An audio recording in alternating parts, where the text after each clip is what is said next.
Bueno, y este es el segundo y último vídeo de esta quinta sesión de las prácticas de cognición social que estamos dedicando a repasar un poco los principales modelos teóricos, primero filosóficos, pero bueno, ya veremos también los psicológicos sobre ética y moral.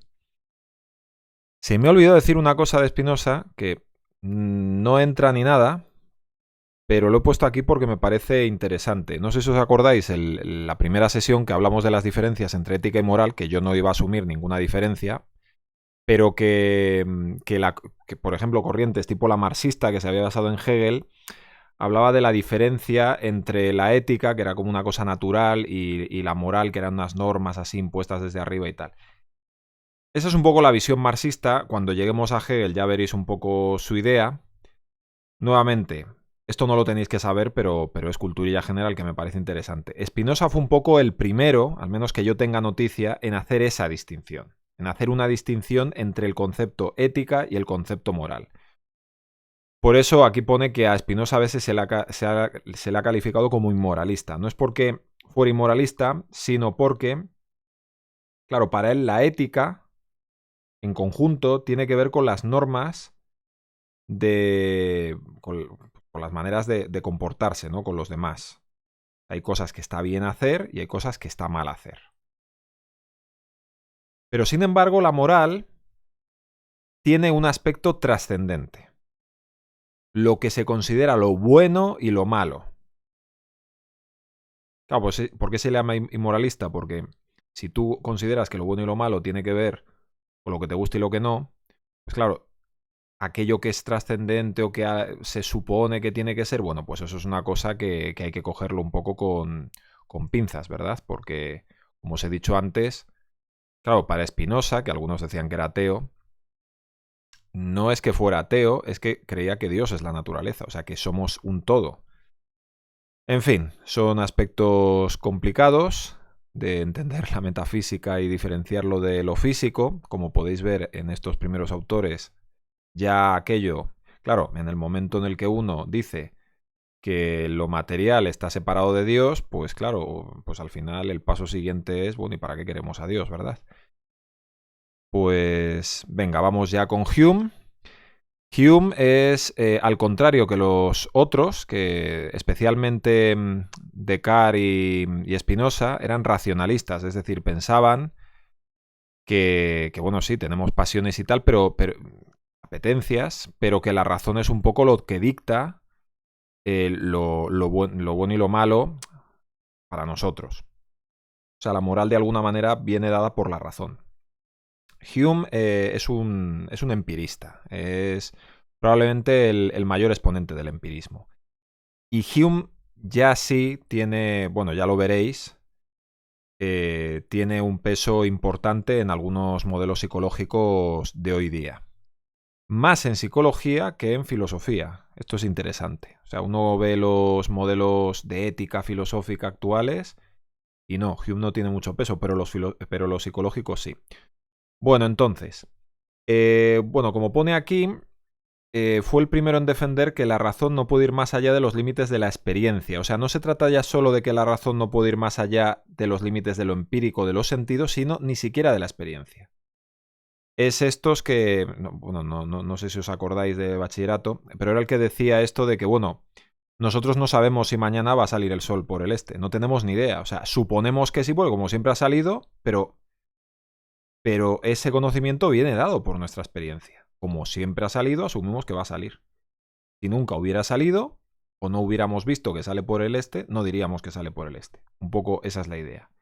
Que toda nuestra visión del mundo y nuestro conocimiento viene dado por nuestra propia experiencia, por los límites, por así decirlo, de nuestra propia experiencia, ¿no? Y eso es un poco el concepto del empirismo, es decir, que el conocimiento no viene dado por la razón, viene dado por lo empírico, por el conocimiento empírico, por lo que nosotros podemos percibir del mundo. Entonces, es lo que dice aquí, el empirismo niega la capacidad de la razón para lograr llegar a ningún conocimiento no derivado de la experiencia sensitiva. Y al contrario que lo que decía Locke, este hombre va al extremo. En realidad, el conocimiento cierto no es posible porque nuestra experiencia es limitada, solo es posible un conocimiento probable. A ver, ¿a qué os suena esto? Psicología.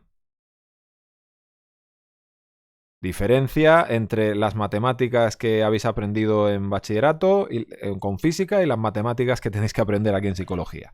Pues claro, es que es cierto que para nosotros el conocimiento solo es probable.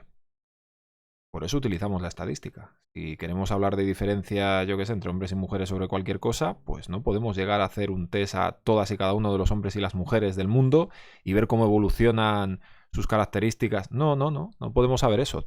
Solo tenemos una capacidad limitada y por lo tanto el conocimiento solo puede ser probable.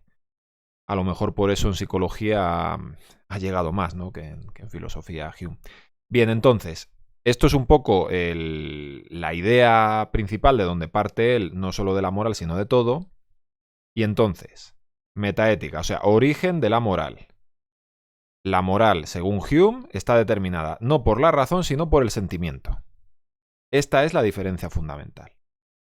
Es decir, la virtud es cualquier cualidad o acción mental que proporciona al espectador el sentimiento agradable de aprobación y al vicio como lo contrario. O sea,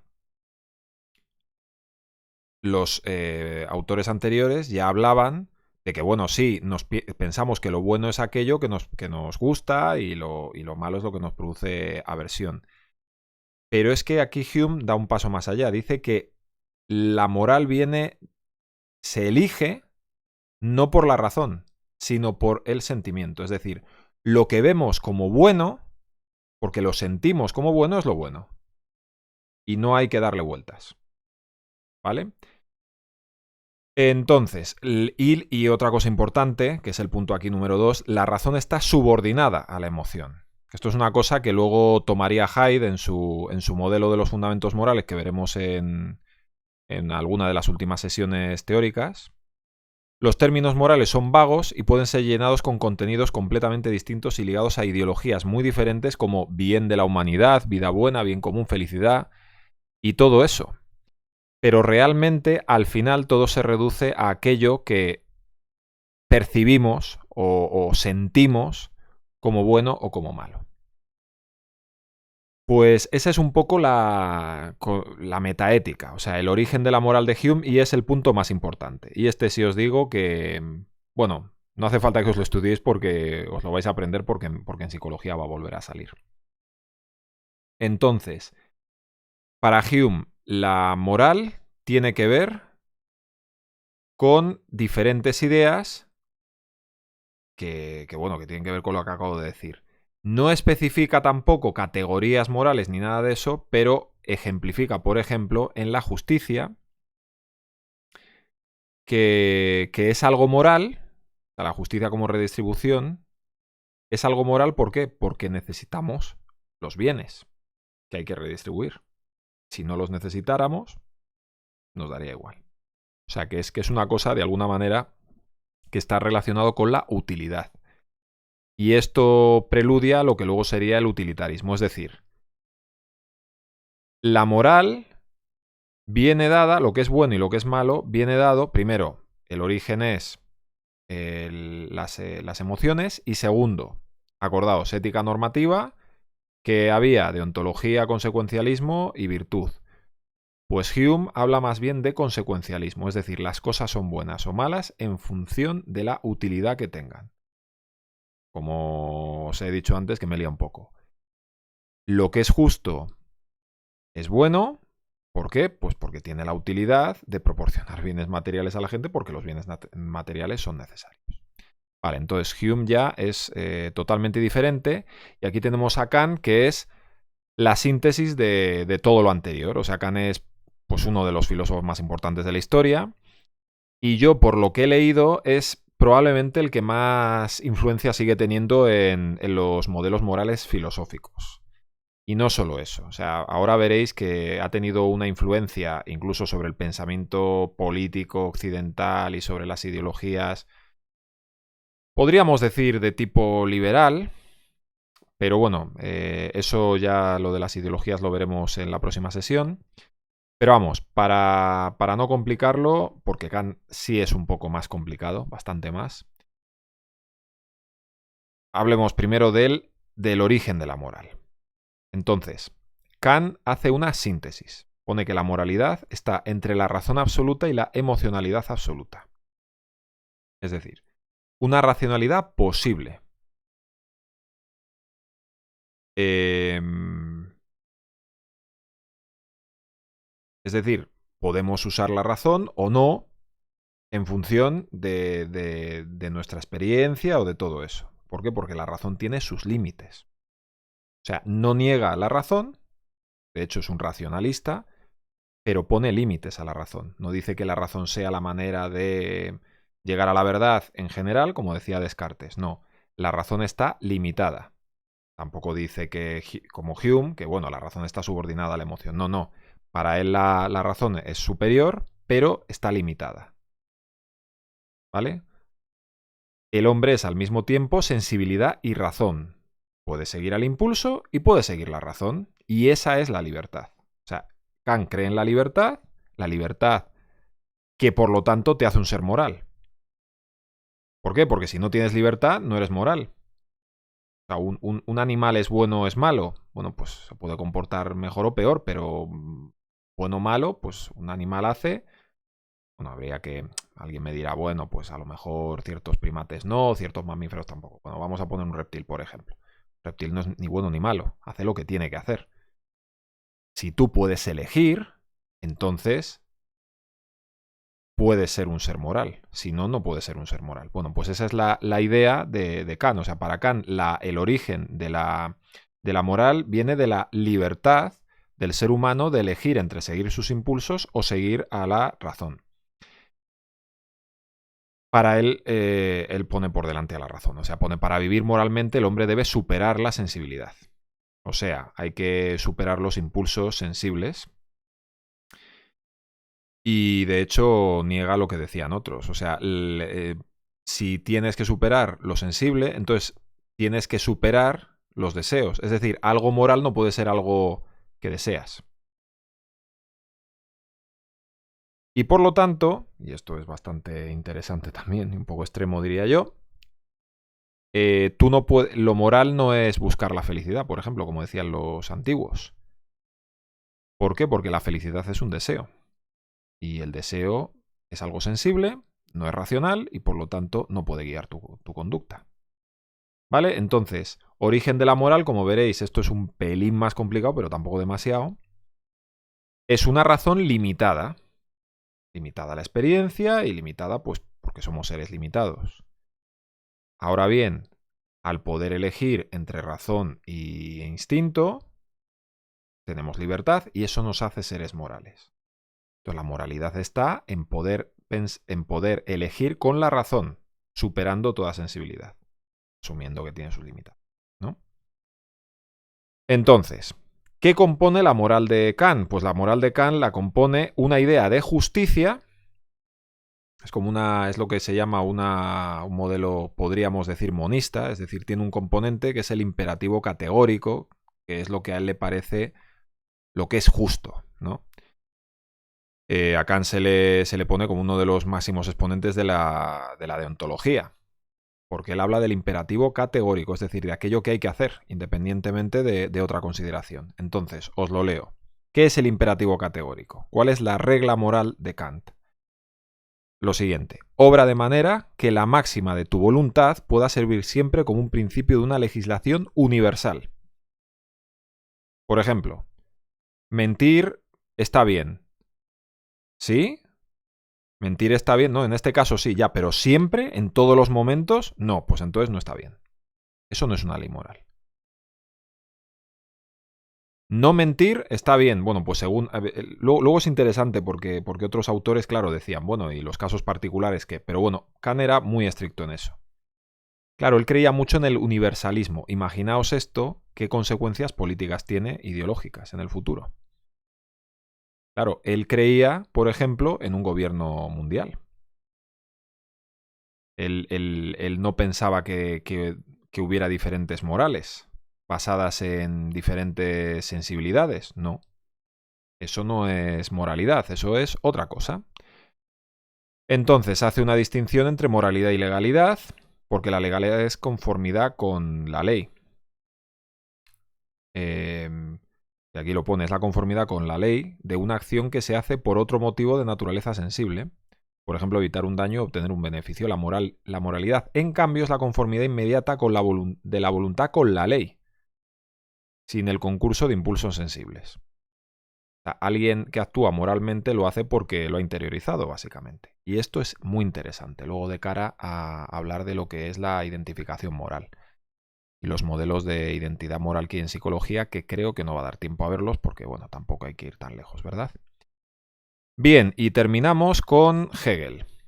Hegel es un autor bastante complicado, de la misma manera que leer, pues eso, a Platón, o bueno, yo he leído algo de Hume y a Descartes también, y se leen como nada. O sea, yo recomiendo que lo leáis porque, bueno, si os interesa, es bastante entretenido incluso.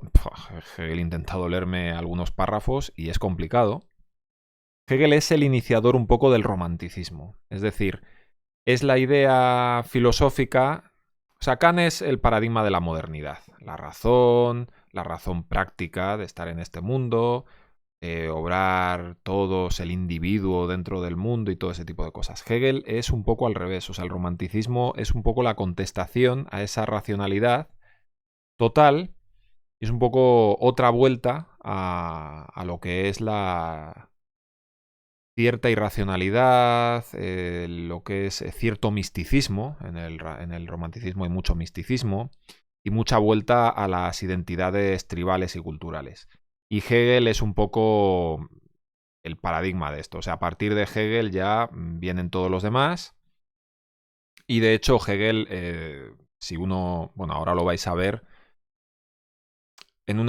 a partir de una ideología tan individualista como la de Kant y tan racionalista, es muy, muy difícil, por ejemplo, entender movimientos políticos pues basados en la cultura o basados en el fanatismo o en la grupalidad. Hegel es exactamente lo contrario, como vais a ver.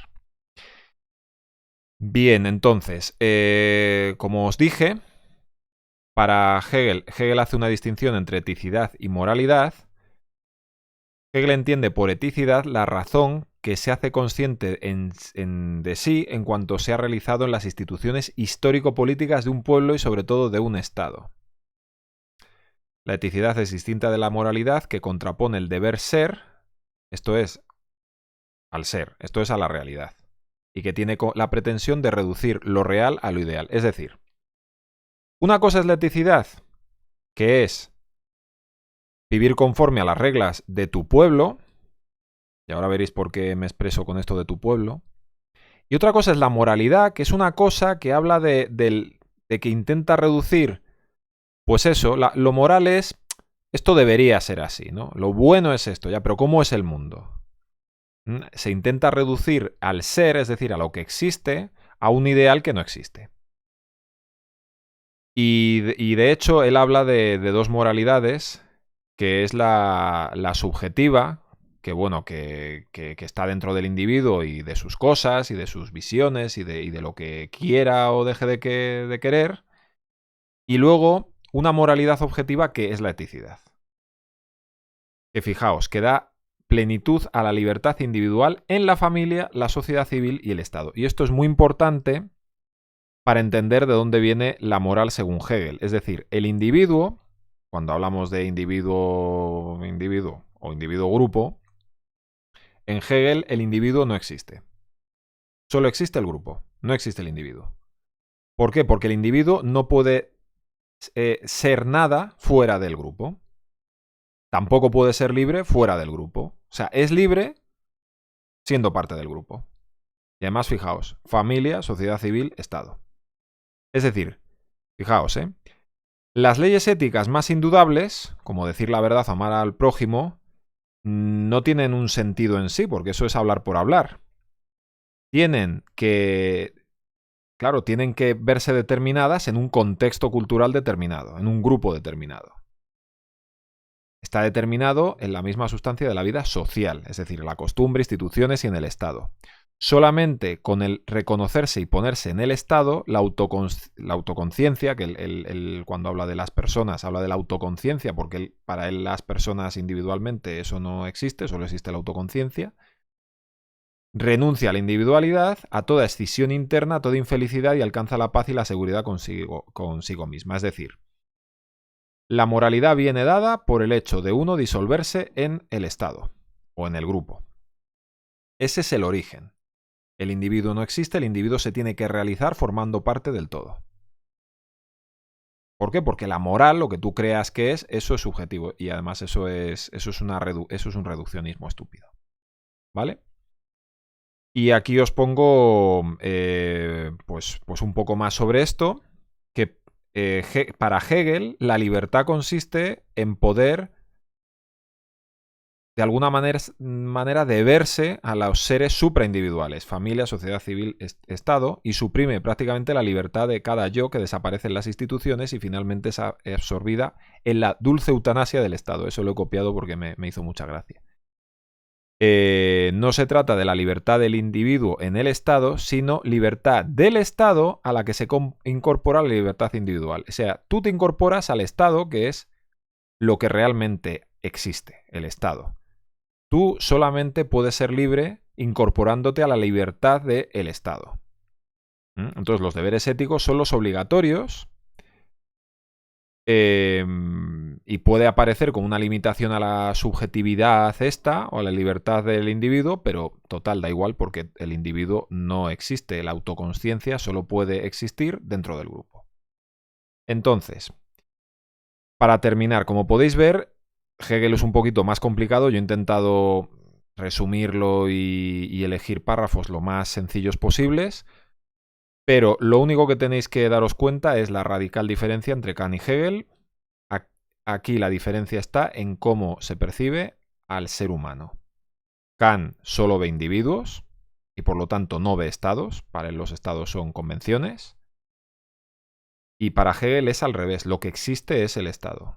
Y los individuos se realizan formando parte del estado. Imaginaos esto, qué implicaciones tiene a la hora de asumir una ideología, pues lógicamente, o fascista o comunista. Porque en ambos casos los estados son más importantes que el individuo. Es decir, no es como la idea de un estado democrático que es una agrupación de individuos libres. No, no, no. Como yo que sé, pues en Estados Unidos sabéis que la Constitución empieza por we the people, nosotros las personas, pues tal. No. Hay un estado que te precede y que es más importante al que tú te incorporas y es de la única manera en la que tú puedes llegar a ser algo. ¿Os suena esto? O sea, esto psicológicamente, a esto se le puede dar muchísimas vueltas. Y bueno, esto es todo. La semana que viene veremos muchos modelos muy, muy cortitos y de hecho algunos ya os diré que tampoco es necesario que sepáis demasiado de ellos. Pero con Hegel terminan un poco los grandes de la filosofía. A partir de ahora todos son autores que son más relevantes en nuestro ámbito, en el ámbito de la moral y a lo mejor de la ideología, pero a lo mejor no tanto en otros ámbitos. Bueno, hay otros que sí, como Nietzsche y Marx. Pero vamos, la idea es que tengáis claro las corrientes principales, que son las que hemos visto. Racionalismo por un lado, empirismo por el otro. O sea, Descartes, Spinoza y Hume. Y luego la síntesis que hace Kant, totalmente basada en los individuos, que por cierto, todos los demás también lo pensáis, quitando Hobbes, también era todo individuo. Y Hegel, que es exactamente lo opuesto. Y ya veremos la semana que viene un poco esto qué implicaciones tiene. Bueno, pues esta semana no os mando tarea.